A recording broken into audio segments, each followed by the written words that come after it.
6월 7일입니다. 하나님의 종이라는 제목으로 로마서 6장 15절에서 23절까지 말씀 읽습니다.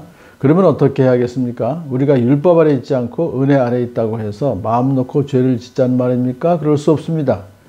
여러분이 아무에게나 자기를 종으로 내맡겨서 복종하게 되면 여러분이 복종하는 그 사람의 종이 되는 것임을 알지 못합니까? 여러분은 죄의 종이 되어 죽음에 이르거나 아니면 순종의 종이 되어 의에 이르거나 하는 것입니다. 그러나 하나님께 감사하는 것은 여러분이 전에는 죄의 종이었으나 이제 여러분은 전에 받은 교훈의 본의 마음으로부터 순종함으로써 죄에서 해방을 받아서 의의 종이 된 것입니다. 여러분의 이해력이 미약함으로 내가 사람의 방식으로 말하겠습니다. 여러분이 전에는 자기 지체를 더러움과 불법의 종으로 내맡겨서 불법에 빠져 있었지만 이제는 여러분의 지체를 의의 종으로 바쳐서 거룩함에 이르도록 하십시오. 여러분이 죄의 종일 때에는 의에 얽매이지 않았습니다. 여러분은 그때 무슨 열매를 거두었습니까? 이제 와서 여러분이 그러한 생활을 부끄러워하지만은 그러한 생활의 마지막은 죽음입니다. 이제 여러분은 죄에서 해방을 받고 하나님의 종이 되어서 거룩함에 이르는 삶의 열매를 맺고 있습니다. 그 마지막은 영원한 생명입니다. 죄의 삭은 죽음이요 하나님의 선물은 우리 주 예수 그리스도 안에서 누리는 영원한 생명입니다. 아멘. 그러면 어떻게 해야 되겠습니까? 어떻게 해야겠습니까? 라고 질문한 이유는 그 앞에서 이제 사도 바울이 여러분은 죄에 대하여 죽은 사람들입니다. 그래서 여러분은 율법 아래 있지 않고 은혜 아래 있으므로 죄가 여러분을 다스릴 수 없습니다. 이렇게 선포를 했었죠. 그러자 이제 어떤 문제가 제기됐냐 하면 그렇다면 율법이 필요 없군요. 라고 주장하는 율법 폐기론자들이 이제 생기게 됐죠. 그러면 우리가 율법 아래 있지 않고 은혜 아래 있기 때문에 이제 율법을 마음대로 범할 수 있는 거 아니겠습니까?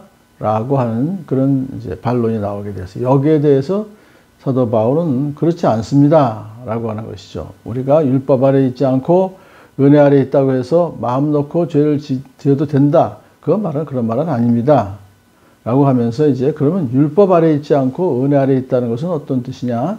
죄와 사망의 권세를 이기시고 부활하신 예수 그리스도 안에서 새 생명으로 살아가는 것이 율법 아래 있지 않고 은혜 아래 있다는 말입니다. 그것은 옛 행실을 버리고 새로운 피조물로 거듭나서 성령의 열매를 맺으며 하나님께 영광을 돌리는 삶을 사는 것이지 죄를 마음대로 지어도 된다는 말은 아닙니다. 이제 라고 하면서 쉽게 또 예를 들어서 이렇게 말합니다. 여러분이 아무에게나 자기를 종으로 내맡겨서 복종하게 되면 여러분은 여러분이 복종하는 그 사람의 종이 되는 것이죠. 그러니까 노예라고 하는 것은 바로 이제 그 주인의 종이 되는 것이죠.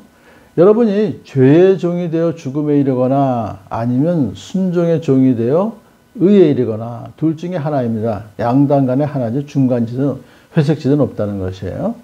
그래서 죄의 종이 되면 죽음에 이르지만 이제 순종이 된다라고 하는 것은 자신을 전폭적으로 주님께 맡기고 주님의 인도하심을 받으며 주님께 헌신하는 삶이야말로 순종의 종이 되는 삶이다. 그러면 의에 이른다는 것은요, 믿음으로 그렇게 할 때 그렇게 된다는 것이죠. 근데 이제 그렇게 둘 중에 양당 간에 어떤 것입니까? 이렇게 이제 얘기를 했지만은 이제 그렇지만 하나님께 감사하는 것은 여러분이 전에는 죄의 종이었지만 이제는 죄에서 해방을 받아서 의의 종이 된 것, 이것을 이제 신분상에 분명한 변화가 있다는 것을 죄의 종에서 의의 종이 되는 것이다.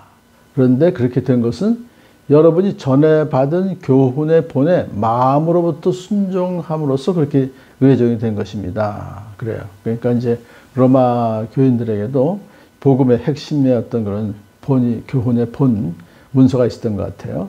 그걸 이제 가르치면서 마음으로부터 순종해요. 복음을 마음으로 받아들인 것이죠.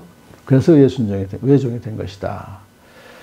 자, 이제 수신자들이 전에는 죄의 종이었으나 이제는 진리의 가르침에 잘 따라옴으로써 마음으로 순종해서 이제 그리스도의 종이 된 것을 감사하면서 그들에게 권면하기 시작합니다. 여러분의 이해력이 미약함으로 내가 사람의 방식으로 말하겠습니다. 아직 수신자들은 영적인 어린 상태에 있기 때문에 세상에서 알고 있는 그런 이제 예를 들어서 설명하는 것이죠. 그러니까 그 당시에 모든 사람들은 로마 시대이기 때문에 주인과 종의 관계가 익숙합니다. 노예들이 워낙 많았기 때문에요. 그래서 이제 이렇게 시작합니다. 여러분이 전에는 자기 지체를 더러움과 불법의 종으로 내맡겨서 불법에 빠져 있었지만 이제는 여러분의 지체를 의의 종으로 바쳐서 거룩함에 이르도록 하십시오. 이미 신분상의 변화는 되어 있습니다. 이미 구원은 받았지만은 아직 구원의 완성이 되지 않은 중간지대에 우리가 살고 있기 때문에 그래서 이 로마 교인들에게 과거에 불법에 빠져 있었던 그런 상태이지만 이제는 믿음으로 의롭다함을 받은 상태에 있습니다. 근데 그러한 신분의 변화가 있지만은 이제 현실적으로 몸으로 지체라고 하는 것은 현실의 삶의 내용이죠. 그래서 구체적으로 현실의 삶에서 자기의 삶을 의의 종으로 바쳐서 거룩함에 이르도록 애쓰십시오 라고 하는 권면을 하는 것이죠. 여러분이 죄의 종일 때에는 의에 얽매이지 않았습니다. 여러분은 그때 무슨 열매를 거두었습니까? 과거에 죄의 종일 때는 당연히 부끄러운 그런 참 생활이었었죠. 근데 그런 생활의 마지막은 죽음입니다. 이 죽음은 영원한 죽음, 지옥의 형벌을 말합니다.